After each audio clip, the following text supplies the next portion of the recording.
This is a minimal StorageGRID 11.5 VM-based environment that consists of one admin node, one gateway node, and 3 storage nodes. All of them are running on a NetApp HCI cluster. You can achieve similar results with other VM-based environments. We use the requirements from the StorageGRID documentation, so the gateway node is provisioned with 8 vCPU and 24 GB of memory. You can examine its CPU utilization here or in the StorageGRID UI. So here you can see, for example, it's using about 6 GB of RAM at this time when it's idle, completely idle. Now, the storage node is a little bit busier. And now if I wanted to change their resources in VMware, I should perform an orderly shutdown of virtual machines. I'm not shutting down the entire cluster, so I should be able to just shut it down outright with any preparation, but it decreases the risk of corruption, so it's better to just rely on more traditional ways, such as use SSH to log in, stop the service, and then shut down the node. I'm taking a shortcut by doing it from the StorageGRID web console, and then I look at the VMware console. Once I see the BIOS boot screen, I perform power off through VMware. Not the best way, but good enough for this demo. Now, after this node has been brought down, I can adjust its resources. You can see that error in recent tasks. That is because, like I said, you cannot use VMware Tools Assisted Shutdown. You have to use power off. So that was what I tried before, and it didn't work. So I had to use power off.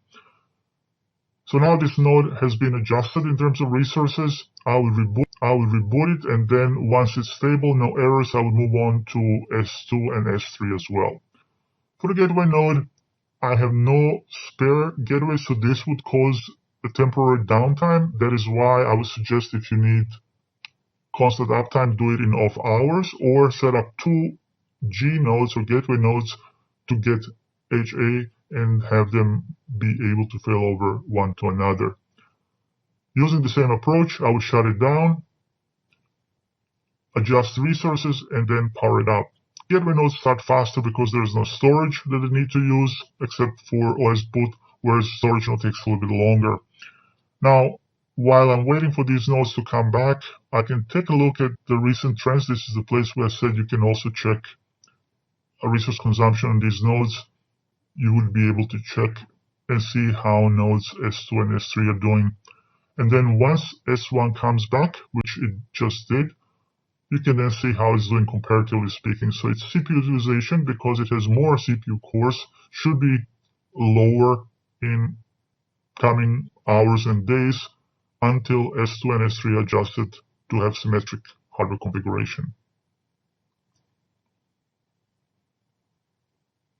And by now, the gateway node should also be back and service should be up and running.